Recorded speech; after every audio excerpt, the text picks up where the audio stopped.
Visten corbata, están en los clubes y a ellos nunca los ponen presos.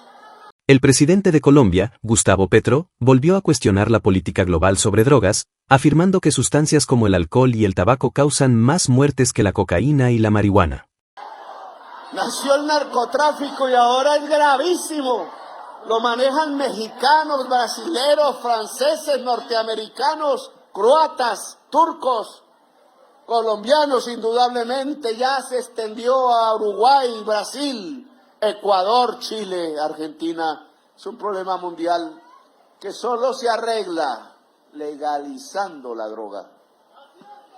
Porque yo vuelvo a decirlo, así me saquen los memes que quieran. El whisky mata más que la cocaína y el cigarrillo mata más que la marihuana. Solo que hay una diferencia. El whisky lo hacen allá donde está el poder mundial. Y la cocaína la hacen aquí unos mafiosos que dejarían de ser mafiosos de inmediato y el negocio se acabaría. Pero es del sur y entonces con ese cuento nos están dominando, se están tomando la policía, el ejército, los jueces, los congresistas y los presidentes.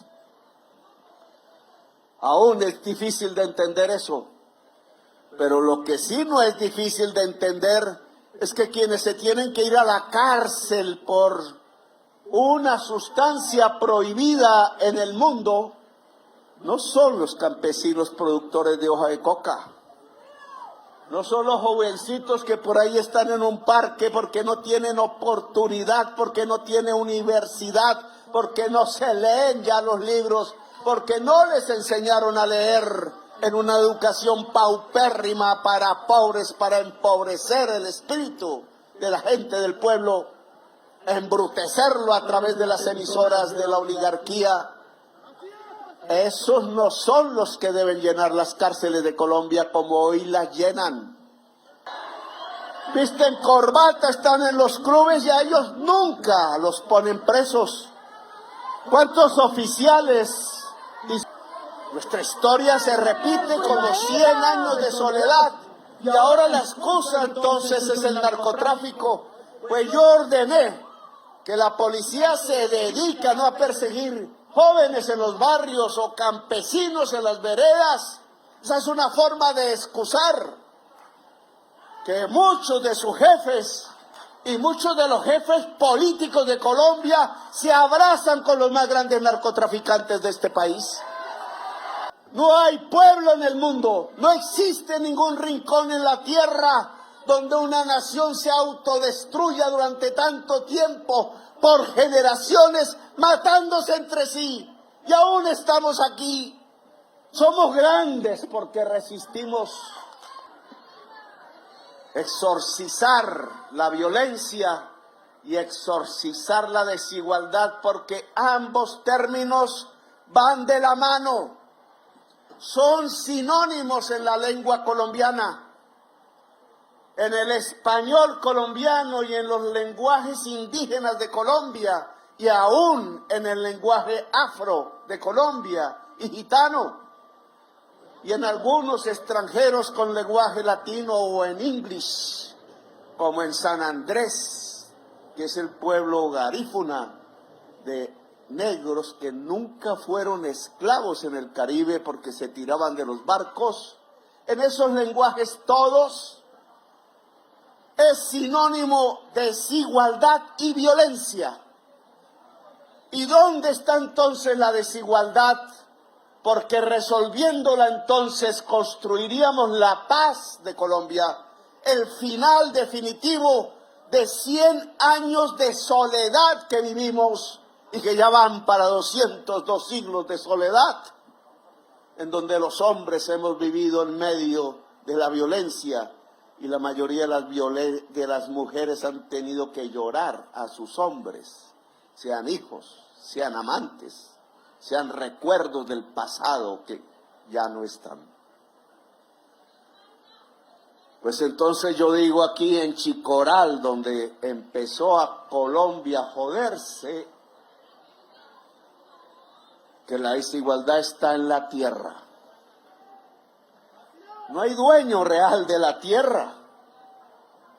La tierra es un bien común como el agua, como el aire. ¿Quién podría una propiedad sobre la atmósfera? Ya lo intentará Elon Musk. Que se le estrellan las aeronaves que hace con su gran fortuna cada vez que intenta escaparse de la tierra, una tierra que él está ayudando a destruir como uno de los grandes ricos del planeta. Pero nosotros no nos vamos a escapar. Algún día sus hijos y sus nietos viajarán después de la atmósfera, quizás. Pero los que aún no podemos, vamos a rescatar la tierra. El rescate de la tierra es el rescate de la vida. La tierra y el agua es el planeta. Y la tierra y el agua es la vida. Y por tanto es la humanidad, porque nosotros no somos más que agua pensante en forma de energía condensada en nuestros cuerpos. Dicen los físicos, para el periodista que no quiera entenderme, la física cuántica. Y si eso es así, ¿qué pasa con la tierra y el agua en Colombia? ¿Qué está sucediendo? Pues no lo enseñaron los españoles que vivieron a apropiársela como si esto fueran feudos de Castilla. El Cid campeador, decía en alguna conferencia internacional, un héroe de ellos, los castellanos, que con armadura de hierro y muy macho, a caballo, erradicaba la cultura árabe que estaba allí en España hacía 1000 años. Hemos vivido los colombianos de hoy, desde que nos llamamos Colombia, 5 veces menos que lo que vivieron los árabes en lo que hoy es España. Y a caballo, a galope tendido, con el hierro, con la espada y con una cruz que había invertido la religión de Jesús, que dijo amar. Se lanzaron a exterminar una civilización hasta que en 1492 sacaron al último guerrero de los árabes, porque las árabes y los árabes se quedaron allí. Y no se quedaron ahí en Granada en 1492, sino que en ese mismo año montaron los caballos y los hierros y la espada y la cruz invertida.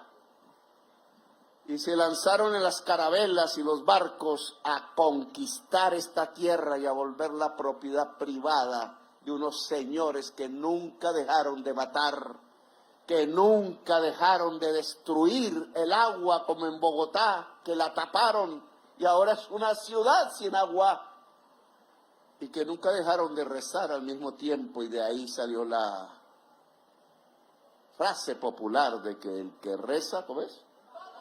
El que peca y reza, empata, bueno, alguna cosa así. Y no es cierto que el que reza y peca empata, no, señores. El que peca matando a su prójimo nunca se recupera porque mata la vida. El que le miente al pueblo nunca se recupera porque mata a su patria.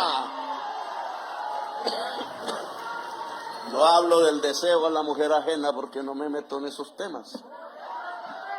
Pero no es cierto que el que peca y reza empata. El que peca debe ser sacado del poder o darle la segunda oportunidad para que tenga la posibilidad de arrepentirse. Él y ella, porque ella debe estar en el poder debe ser del pueblo. La oligarquía nacional es heredera de los esclavistas, tiene sus apellidos. Por eso trata al pueblo de Colombia como esclavos. Por eso trató a la mayoría campesina, que era el pueblo de Colombia, como siervos de la tierra. Y por eso los masacró cada vez que había una violencia. Y tuvimos muchísimas violencias. Colombia no ha conocido la palabra paz, porque estos hombres de sangre indígena, considerados raza inferior, incluso no humanos, por los que tenían la cruz invertida, aún con armas del Ejército Libertador, y siendo presidente de Colombia, decidió con algunos otros liberales que no habría más esclavos en Colombia. Y llegaron los ejércitos de esclavistas, de Popayán, de Antioquia, con negros armados diciendo que era mejor comer de la mano del amo que ser libres. Algunos son también sus descendientes. Y fue derrotado, y ahí murió el Ejército Libertador.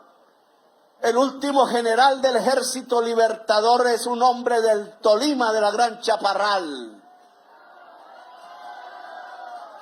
Y se fue a pelear a El Salvador, a Nicaragua, contra un pirata gringo que se quería quedar con su patria. Y llegó a Chiapas y peleó contra los conservadores mexicanos, queriendo que Benito Juárez pudiera realizar su revolución. Y allí fue fusilado y allí está enterrado. Y los hijos que tuvo allí en Chiapas son indígenas colombianos que quieren encontrarse con los chaparralunos. Ojalá, me lo han prometido, que si encontramos sus cenizas, y la presidencia de México lo está buscando en las fosas comunes de Chiapas, podamos enterrarlo en Chaparral.